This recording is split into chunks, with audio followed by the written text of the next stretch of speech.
बिस्मिल्लाहिर्रहमानिर्रहीम जी। बच्चों, आज हम 12th क्लास की एफएससी की फ़िज़िक्स स्टार्ट करने जा रहे हैं, पूरी लेक्चर सीरीज़। इंशाल्लाह अब लेक्चर इसके अपलोड होते रहा करेंगे। तो आज हम चैप्टर नंबर 12 स्टार्ट करते हैं। उसका पहला टॉपिक कॉलम लॉ स्टडी करेंगे। तो चैप्टर का नाम है electrostatics and we will discuss about Coulomb's law of electrostatic.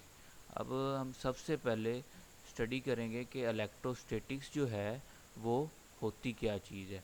तो इलेक्ट्रोस्टैटिक्स बच्चों जो है वो आपके पास ब्रांच ऑफ फिजिक्स है। एक इलेक्ट्रोसिटी, एक करंट इलेक्ट्रिसिटी होती है। आपको जो इलेक्ट्रोस्टैटिक्स है, ये आप देख सकते हैं, branch of physics which deals with this study of charges at rest.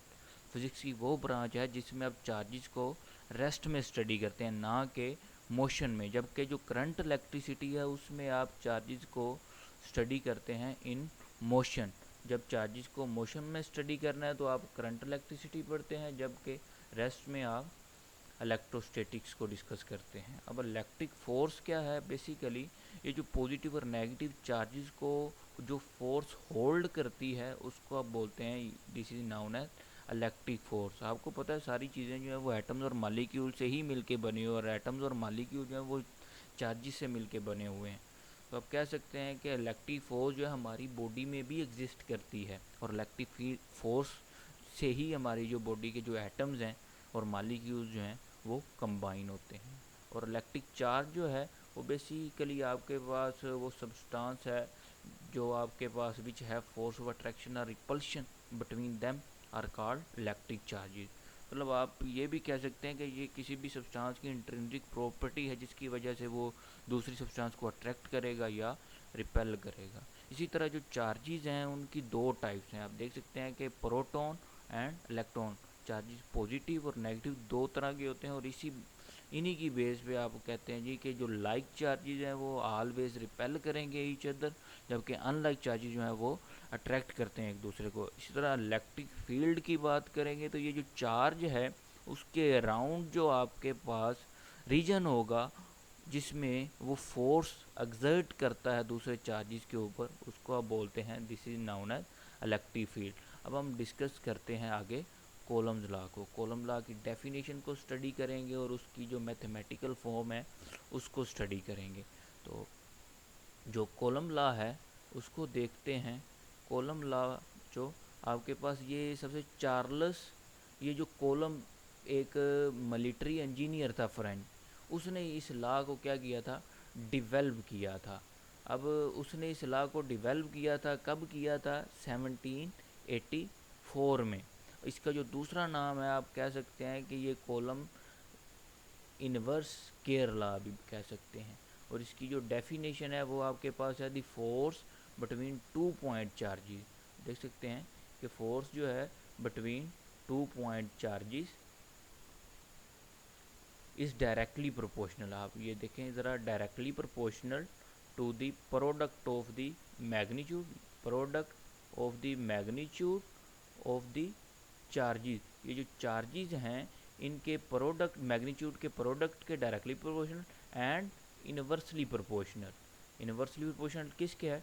To the square of the distance between them. उनके दरमियान जो डिस्टेंस होगा उनके क्या होगी? स्क्वायर के इनवर्सली प्रोपोर्शनल होगी। ठीक है जी, ये आपको ऑफ डेफिनेशन जो है वो क्लियर होगी। अब हम करते हैं इसकी जो है वो मैथमेटिकल फॉर्म को। जो मैथमेटिकल फॉर्म है इसकी, उसमें आप देखें ज़रा कि जो फोर्स है वो है डायरेक्टली प्रोपोर्शनल टू दी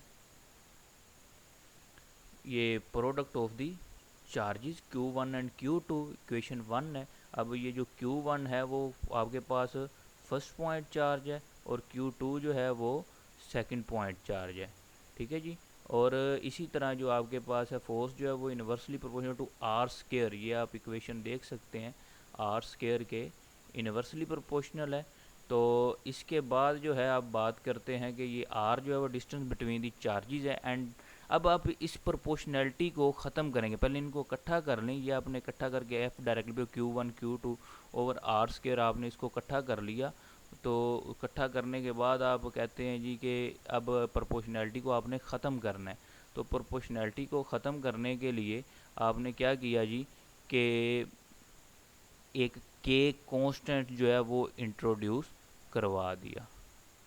अब के कांस्टेंट इंट्रोड्यूस करवाएंगे, ये के आपके पास आ गया Q1 Q2 over are square.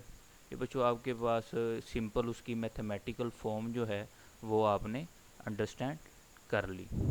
अब आगे जो है आप इसको स्टडी करेंगे, इसकी जो वेक्टर फॉर्म है कॉलम लॉ की। जो कॉलम लॉ की वेक्टर फॉर्म है, आप कह सकते हैं ये दो चार्जेस आपको नज़र आ रहे हैं यहाँ पे। ये दो चार्जेस आप यहाँ पे देख सकते हैं, ये एक Q1 है और दूसरा क्या है, ये Q2 है। अब ये Q2 के ऊपर Q1 फोर्स लगा रहा है, जिसको आप क्या बोलते हैं, F21। इसी फोर्स को यहाँ पे ये डिफाइन किया गया है। F21 क्या है, force exerted on the charge Q2 by Q1। और इसी तरह आप ये इसको अगर समझने की कोशिश करें, ये नीचे आपके पास जो दूसरी डायग्राम है, यहाँ पे आपके पास Q2 की वजह से Q1 के ऊपर भी फोर्स लग रही है। अब अगर Q1 Q2 के ऊपर फोर्स लगा रहा है तो Q2 भी Q1 के ऊपर फोर्स लगा रहा है। तो ये आपके पास जो होगी वो F12 होगी, ये आपके पास रिप्रेजेंट किया गया F12। और इसी तरह इनके जो यूनिट वेक्टर R होंगे उनको भी R21, जो Q2 की वजह से होगा वो R21, और जो Q1 की वजह से फोर्स लग रही होगी, Q2 की वजह से Q1 पे लग रही होगी, वो R12। अब सिंपल ये आपके पास जो यहाँ पे हम देखते हैं यूनिट वेक्टर्स पुट करके इक्वेशन में, अब देखें ज़रा, ये जो F12 है, ये वाली इक्वेशन F12 1/4πε0 Q1 Q2 और R2, और ये साथ में जो R21 है ये यूनिट वेक्टर है, ये जो फोर्स F21 की वजह से। इसी तरह F12 की वजह से जो यूनिट वेक्टर आया है वो आपके पास ये यूनिट वेक्टर होगा R12। ठीक है जी, ये होप्स तो आपको यहाँ तक ये क्लियर हो गई होंगी बातें। अब हम बात करते हैं कि एज फ्रॉम फिगर, आप फिगर देख सकते हैं, ये जो फिगर है, अब वो कहता है कि R21 जो है, ये वाला R21 जो है वो R12 के इक्वल है, लेकिन ओपोजिट डायरेक्शन में। आप अंडरस्टैंड कर रहे होंगे ये बात। अब देखें ज़रा, R21 की डायरेक्शन इधर है, जबकि R12 की डायरेक्शन उसके है तो इक्वल, लेकिन क्या है, पैरेलल है, लेकिन ओपोजिट डायरेक्शन में। ठीक है जी, तो इसीलिए आपने साथ में नेगेटिव साइन भी लगा दिया। ये आप देख रहे, ये जो साइन लगा हुआ है ये नेगेटिव साइन लगा हुआ है। ठीक है जी, अब यहाँ पे आपने क्या किया, इक्वेशन 3 ये वाली इक्वेशन, और आपने दूसरी इक्वेशन कौन सी ली, अब इसमें आपने R21 की जगह पे -R12 पुट कर दिया, ये वाला -R12 पुट कर दिया। अब जब आपने ये पुट किया तो आपके पास ये इधर भी, इधर माइनस आ गया, ये इक्वेशन में F21 जो है वो -1/4 Q1 Q2 ओवर R12। अब देखें ज़रा, ये F21 में माइनस आ गया, जबकि F12 जो है उस वो भी सेम है वन, ये इसमें देखें, इसमें भी R12 है यूनिट पे, इसमें भी R12 है।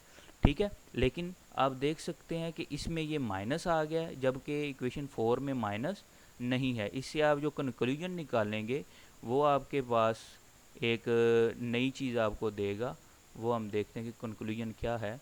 यहाँ पे आप देखें ज़रा, कंक्लूजन जो column law obeys Newton third law of motion. ये जो कॉलम का लॉ है ये न्यूटन थर्ड लॉ को भी ओबे करता है। ठीक है जी, कि आपके पास फोर्स जो है, एक्शन एंड रिएक्शन इक्वल होती हैं, लेकिन जो है वो अपोजिट इन डायरेक्शन होती हैं। ये आपके पास इसकी वेक्टर फॉर्म जो है वो आपके पास क्लियर होगी। बच्चों जो आगे का जो पार्ट है वो आपके पास है इसकी, आप कह लें कि जो प्रोपोर्शनैलिटी कांस्टेंट है, आप इसमें कुछ एप्सिलॉन नॉट भी, आप परमिटिविटी रिलेटिव जो है वो इंट्रोड्यूस करवाएंगे, वो बाद में हम डिस्कस करेंगे। अभी आप इतनी चीज़ को अंडरस्टैंड करें, बाकी का जो पार्ट है बाद में अपलोड कर दिया जाएगा। इसको आप समझें, अगर आपको कोई पॉइंट क्लियर नहीं होता आप दोबारा इस लेक्चर को सुनें, इंशाल्लाह आपको जो है वो क्लियर हो जाएगा।